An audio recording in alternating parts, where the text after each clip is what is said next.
Our next guest this morning is Commissioner Renee Flowers, who has had an illustrious career in public service. Commissioner Flowers is a member of the Pinellas County Commission and previously served as a St. Petersburg City Council member.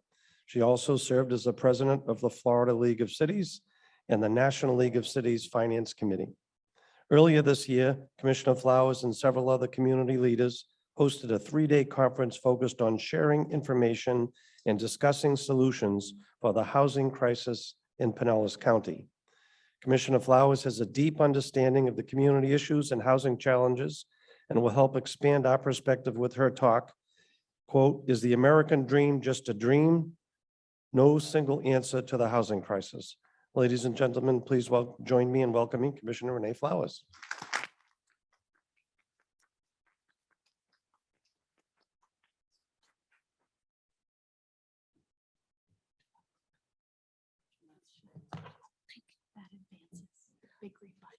Good morning. I had to get my instructions on how to utilize technology for this morning. I know it's early, but I see some smiling faces. So let's kind of get energized, relax. I promise I'm not gonna hurt. But thank you so very much for that warm welcome. He said illustrious, made me feel good. That's why I kind of jogged up here a little bit. But it is truly exciting to know that a true focus is being placed on the housing crisis that we have, not just here in our community in Pinellas County, but all over. You can't escape it. When you turn on the news, you cannot escape the fact that while progress is occurring, and we applaud progress, I applaud it, we are continuing to widen the gap when it comes to our workforce versus our housing stock and the opportunity to truly live that affordable dream. So thank you so much to the panelists that were here. I got some good information while I was sitting here, and I hope to be able to receive a little bit more information and take that back to my communities. And so the reason I titled this "Is the American Dream Just a Dream?" is because I recall growing up, and one thing that my parents taught all of us, and I'm the baby of 12, 7 girls and 5 boys. And it was, you need to own your own home. And the interesting part about that is my parents did not own their own home. I grew up in Jordan Park, a housing community, the projects, as some people would say, and they instilled that in us very early. You work towards owning your own home because that puts value, that puts equity into your family so that you can then move that down to your children and your children's children. And so we did. We followed their instructions, and all of my sisters and brothers, save one, we all own our own home. And now I have 3 adult children, 2 who own their own home. It was a wing of prayer and help me, Jesus.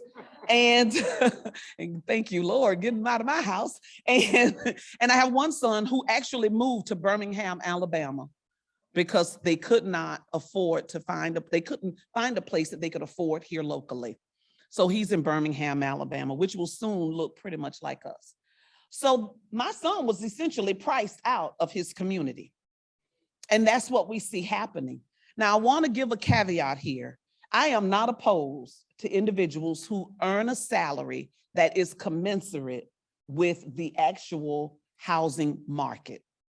I'm not egregious to that. You can afford it, $3,500 a month for a 1-bedroom apartment, or if you could afford to move in downtown St. Petersburg, they have some $4.1 million places that you can purchase. So I'm not opposed to that at all. The concern that I have is that individuals that are sitting here in this room who may have children or grandchildren that are in college, where are they going to live? And we're beginning to see individuals move further and further out. In Riverview, South Tampa, far out in Pasco County, Sarasota, which is slowly moving in that direction, Parrish. They're now moving 2, sometimes 3 hours away from where the core of their job is. And COVID showed us that we can, in fact, be employed and work from home and be just as effective and efficient as if we're going into an office. So for some companies, they have actually made the decision to just continue working virtually with their staff. That's fine. But again, we have that group of individuals who continue to not be able to partake of this dream. Our population growth has outpaced the rest of the country. And as a result, this has caused rents to spike and led to major shortages of affordable housing. Someone asked the question, the young lady with the blue jacket, about the 30%, 60%, 80%, and 120 AMI. So historically, it was the Department of Housing and Urban Development that really looked out for the 30 to 80% AMI with the HUD Section 8 vouchers. And then the market kind of corrected itself and did the rest for others. But what we are seeing as a result of even the increase to $15 an hour, some of those families have now moved out of the 60 to 80% AMI into the 120. However, it still is not enough to be able to afford the rents that are being commanded right now. We have seen a 20% rent increase in Pinellas County. And actually, when I made this slide this week, it has gone up from 20% to now a little over 30. There was a recent report in the Tampa Bay Times in Politicus, not Politico, Politicus, that there was at least a 19% vacancy rate within Pinellas County, which means individuals are purchasing the property, but they're not living there. The properties are sitting vacant. They are being purchased by investors. Some are being purchased by persons who live up north and decide that they want to retire here, because what you earn up north in New York and Chicago and other areas is far greater than what our average median income is here in Florida or in Pinellas County. And so they can afford to purchase those properties. What that does is it continues to falsify the narrative to say that people can actually afford these properties who are local when they in fact are not local. Who in here got a 20% pay increase in their paycheck? And if you did, please let me know. I want to join your company. Okay. And so I have the link here. If you want to see the actual reporting of the 20% rent increase and what it means to everyday working people. I'm talking about your neighbors, your aunts, your uncles, your cousins, your nieces, your nephews. It's not individuals who you don't know or you can't imagine their faces. They are people who you know and work with and talk to every single day. Pinellas County Schools, before I left as a school board member, we increased our teacher salary to a little over $47,000, which was far greater than any of the other 66 districts.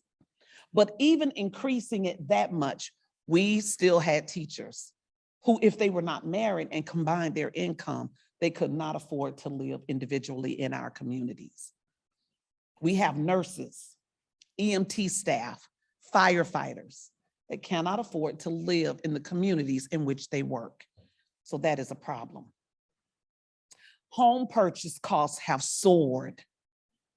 I was driving in South Florida not too long ago.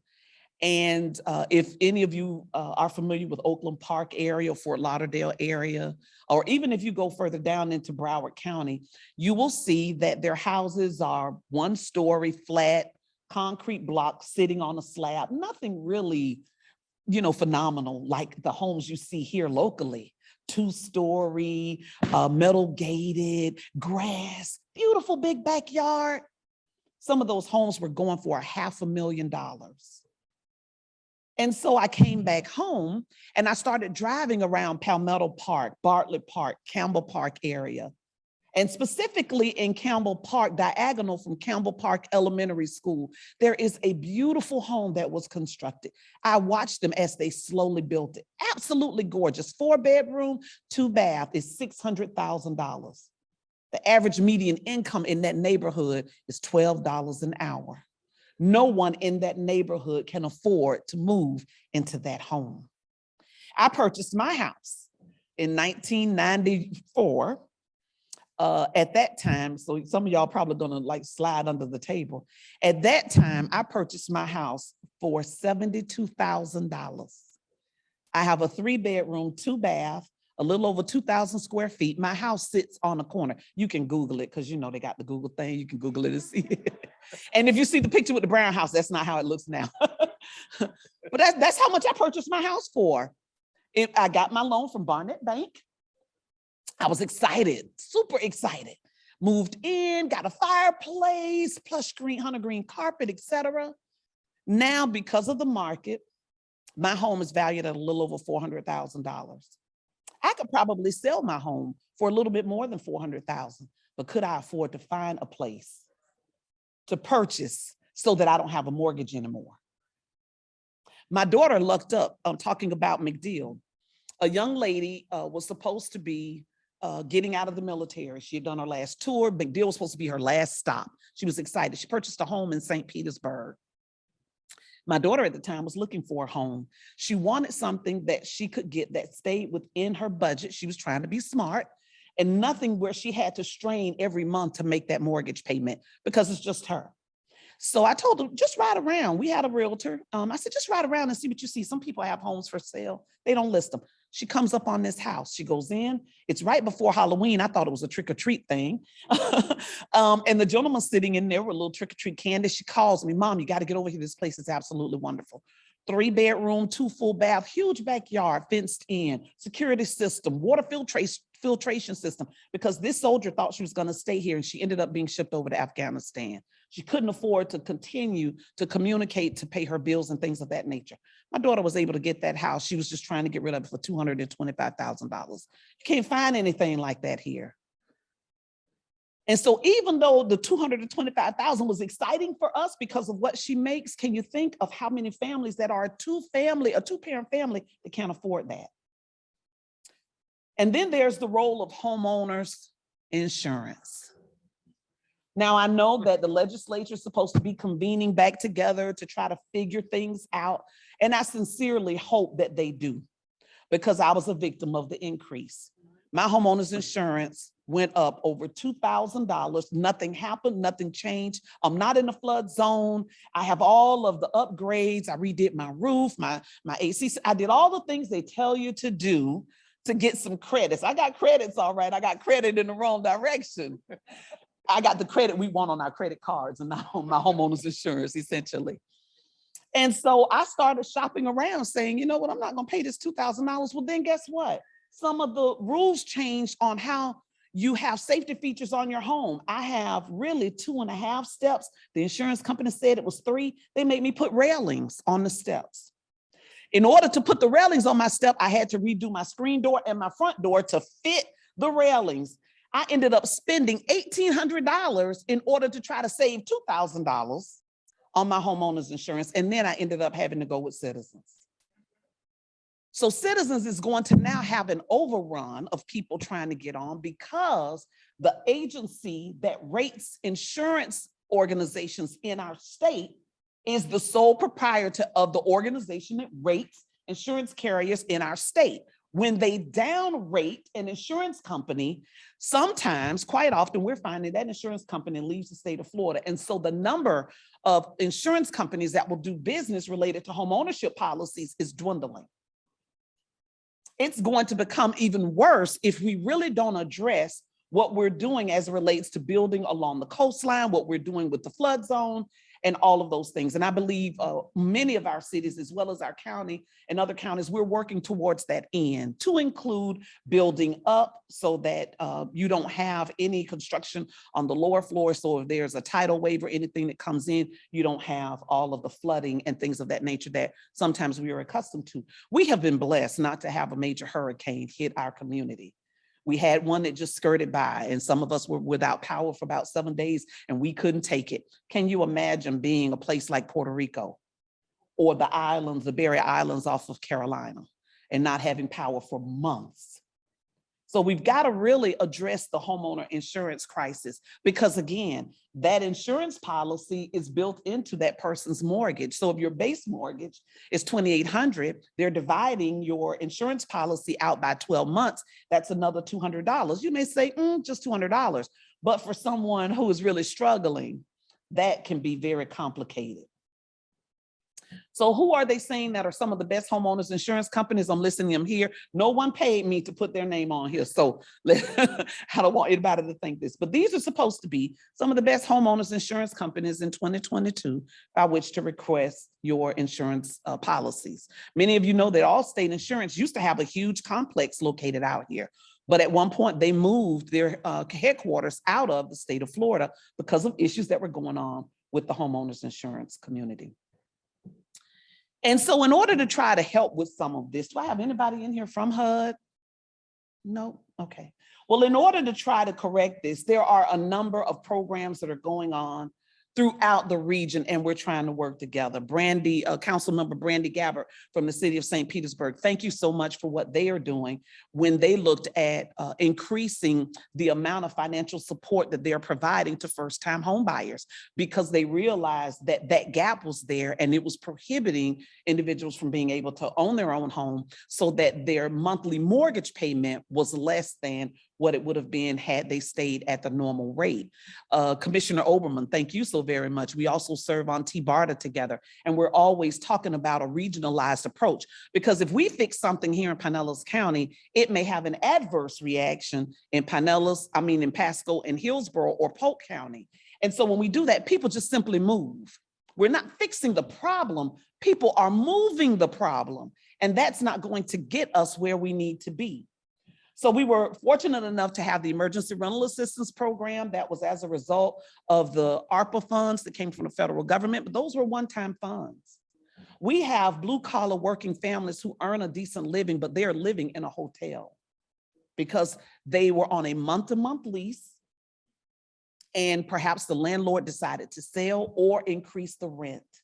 There are some apartments out going out South Pasadena way, and I had some seniors contact me. Their rent was going up $125 a month. But when you don't get $125 a month increase in your Social Security payments, that's a problem. And so where am I going to put them? Where are they going to go? So for our seniors, it's not just an increase financially, but it is those relationships that they have established with people in their community that makes it difficult for them to want to move. We still have some emergency rental assistance dollars. The city of St. Pete did the right thing. They spent their money. And so Pinellas County government provided 18 million of what we had to make sure that individuals were served. For those people that are living in hotels and motels, that is their home. That's their residence. It has been for about 2 years as a result of COVID. We were able to direct some dollars towards them. Thank you so much to Kevin Knutson from the county who worked with me, and we found that nuance within the statute that said that we could provide assistance to them because that is their home. We have the mortgage rental assistance program. How many of you know people throughout COVID that had issues with paying their mortgage, but you really didn't hear a lot about help to pay your mortgage? Homes that they had paid for probably were almost complete with that obligation. And only because of COVID, those 2 years where some businesses closed. So it was by no fault of their own that they found themselves in that predicament. And so it was our responsibility to try to find a way to assist them. The first-time home buyer assistance program, the WIN program, SHIP, and others I just talked about. Thank you so much to Chase Bank. Chase Bank has really stepped up. Regions Bank has really stepped up. Wells Fargo has really stepped up. Achieva Credit Union has really stepped up. So I really appreciate that. And then Living Space for students attending University of South Florida and St. Petersburg College. USF has always been a neat boutique college on our waterfront, beautiful place. When I served on city council, we were able to build that residence hall that's down there. But as they have begun to grow and expand, so are the number of students that are coming. But guess what they don't have? Say it with me. Thank you. And so if we want to expand our oceanography programs, if we want to expand the technology and innovation centers and hubs that we have that are surrounding our university, we have got to find a way to provide housing for them. And so they are of concern. Our community development block grant services, we're providing those to nonprofit agencies and organizations. I didn't see anybody in here from Habitat for Humanity or from Tampa Bay CDC, some of the nonprofit entities that are helping to fill the gap by building homes, by fighting for those tax credits from the state, and by only providing a 15-year mortgage. How many would like to have just a 15-year mortgage? Right. And so these are things that we're trying to do collaboratively, but again, we need assistance and we need resources. But guess what we're up against? We're up against land, because we don't have very much of that left. So I am proud to say it'll be, well, I could talk about it. It was at our workshop yesterday and we'll be voting on it on Tuesday. But one of the things we talked about when I first came onto the county commission was the fact that the county had so many parcels of land, much like Pinellas County Schools at one point. We had a number of schools that were closed as a result of the decrease in the population. And they were just sitting there. And I'll never forget, we went up to Tallahassee and then Senator Jack LaVallo said, well, you have X number of properties, sell your land and use that money and infuse it back into the services that you need. So I said the same thing with the county. We have land that we're not using that's open and vacant. We should try to sell that so it can have its highest and best use. So we hired a company called Year Consultants to go out and kind of look at what properties that we have, and they did, and what would be the highest and best use. A portion of that list came to us, and I'm excited because on that list are a number of properties that are large enough for multifamily developments, as well as some commercial and office space that we know that people are also looking for. So if that passes on Tuesday, then we'll have a process in place where those developers like Blue Sky Communities and others who have been building affordable for 60, 80, and 120% AMI. Skyway Lofts in St. Petersburg, gorgeous, right across the street from market rate. Units go for $600 a month. 1 bedroom and 2 bedroom. And if any of you had an opportunity to go to the open house, you saw that they were not willy-nilly put together. They are absolutely gorgeous. First-class appliances, en suites for the 2 bedroom apartments, a clubhouse area, patio area, and actually overlooking over onto 34th Street and some of the other preserve area on the backside. So you can build affordable. It just will take partnerships with the housing structure that we have here in the county, with cities that abut those communities. For Skyway Lofts, it was the city of St. Pete and Pinellas County government and the individual investments of Blue Sky Communities that made that happen. And there are more being developed and built. Largo just the other day passed a contingent for construction of some additional units in their communities. So we have to look at how we can work together, because we're not going to be able to do this singularly. And if you think that, then I'm sorry, we're not going to be as effective as many of us would like to be. So what is on the horizon? Homeowners insurance, we've got to find a way to tackle that.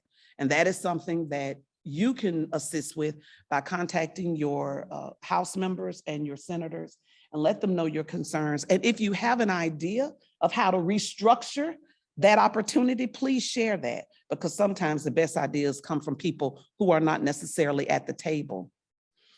We have to address out-of-town development. I am not knocking people who are coming here and constructing things, but we've got to address the inequities of building market rate versus building affordable versus building workforce. They are different.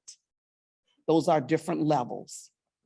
We've got to look at investment property owners. It was Dallas, Texas, just last week. I'm always Googling to try to see what's going on.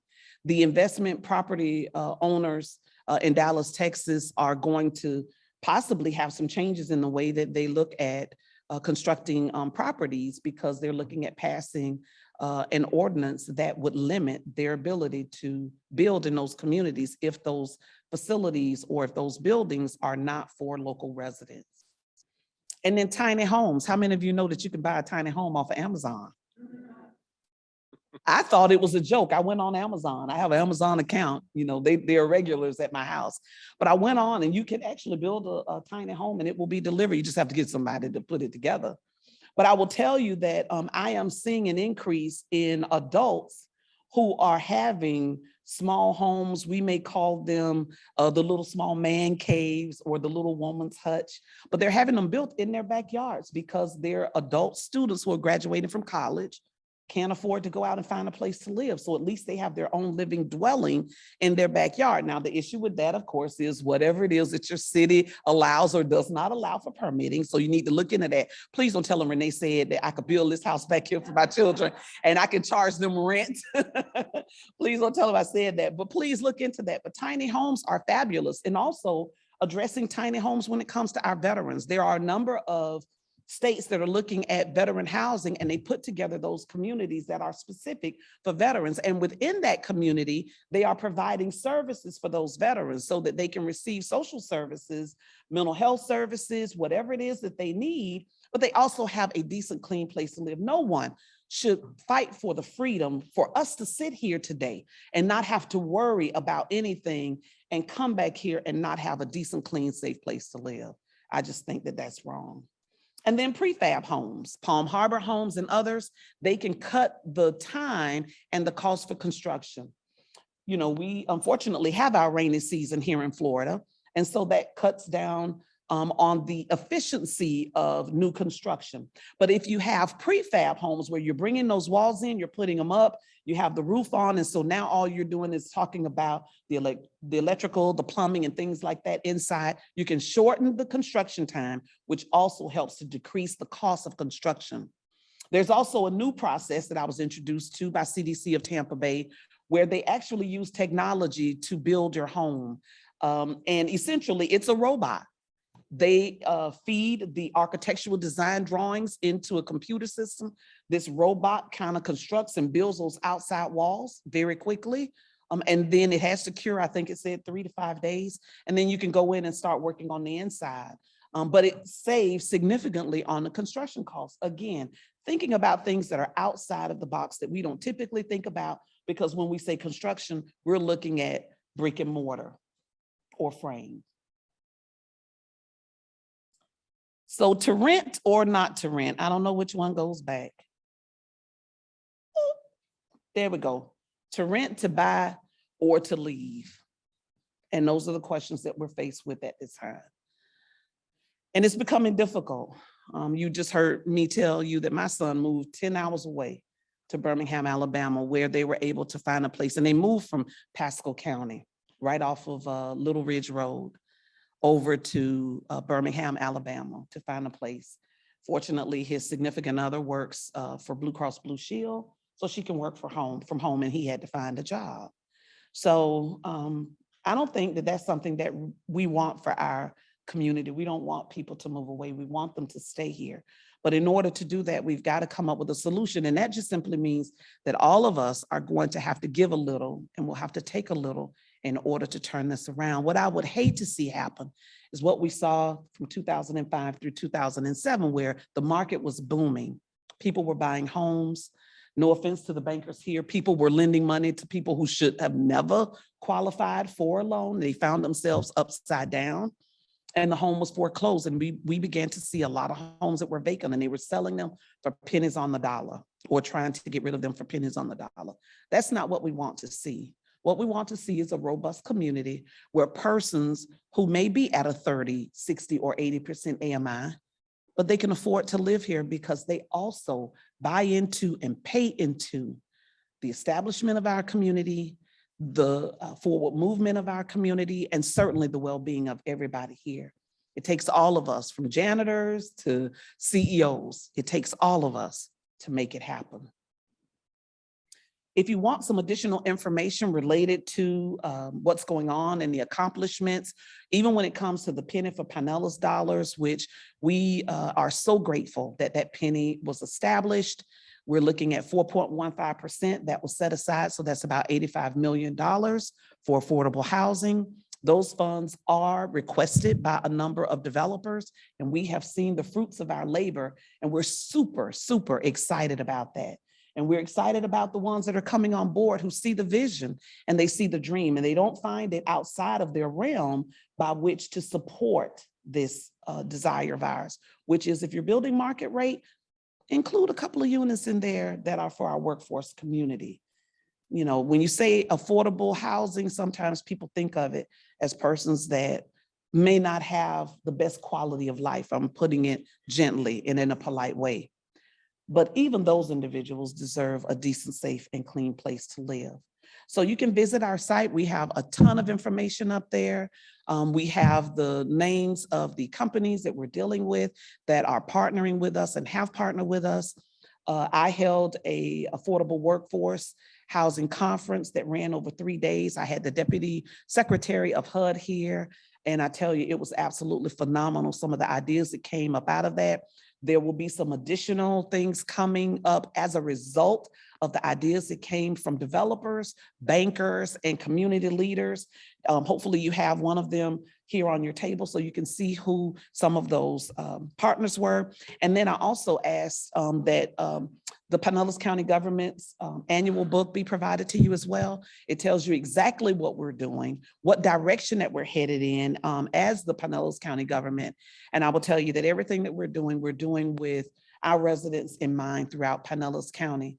But we can't be successful without the partnerships of all of you that are here in this room, whether it's Forward Pinellas, whether it's providing transportation along the gateways so that persons that live and move in those communities can get to work. It's partnering with the local municipalities because we are all in this together. Thank you.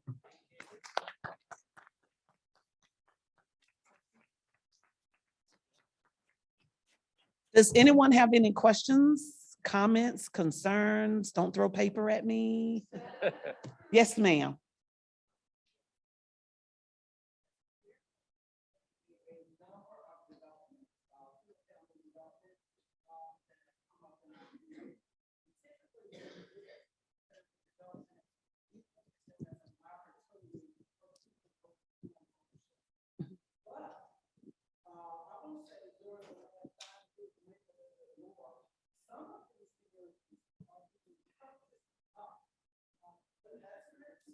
By corporations.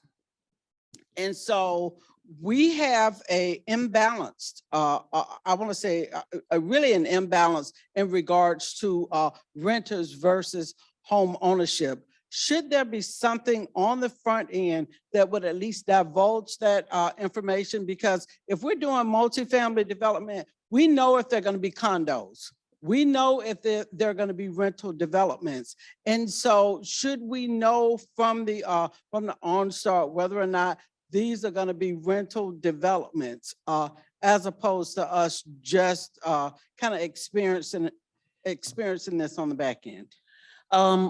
Two responses to that. The first is, if someone is coming in and they're building market rate with their own dollars, their own financing, the only thing that they're really obligated to is to make sure that they are meeting any of the permitting requirements and ordinances that are within that municipality. So they're not required really to tell anybody any other than to submit their plans and to have their plans approved or not approved. That's the flat answer.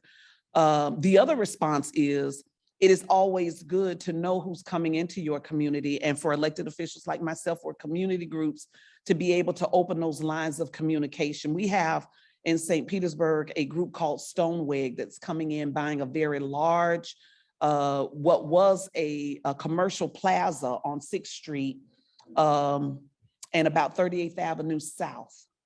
And the plans that they initially submitted and presented to the public, after being told it would be nice for you to communicate with your neighbors and talk to them about what you're doing and get their buy-in. It's always good to have happy neighbors, right? Rather than neighbors who are opposed to your construction. But they made some alterations along the way.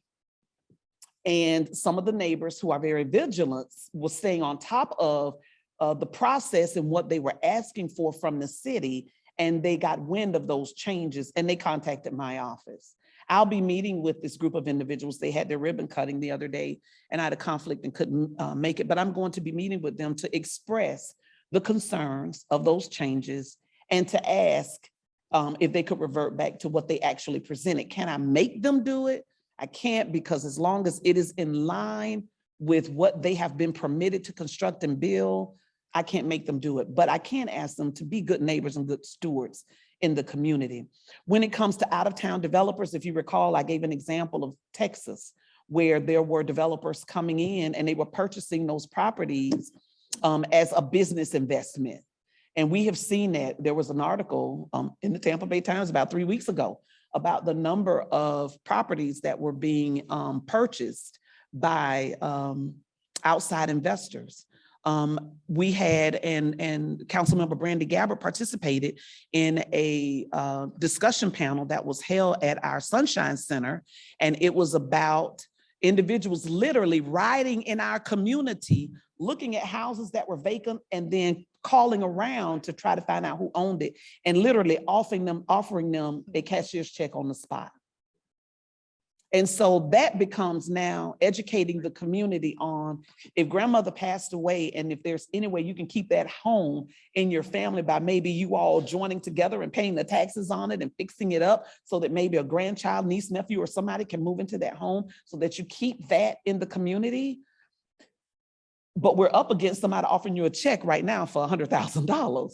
You know, and that's not even what the home is worth. It could be worth way more, but if you're not educated on knowing what it's worth, then sometimes persons make those types of decisions. So it's a difficult challenge, but it's not a challenge that we can't overcome. We just have to remain steadfast in our desire to make those changes. And we have to continue to inform the community about who's coming into their community. Partner with, I thought I saw someone here from the Pinellas Realtor Organization. I could be wrong. I thought I saw Mr. Farrell here, but partner with the PRO to stay in touch with what's going on with them as well and what they're doing and what they're asking for. Reach out to some local realtors.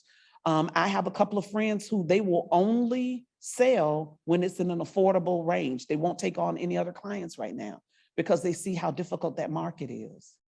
So. Thank you.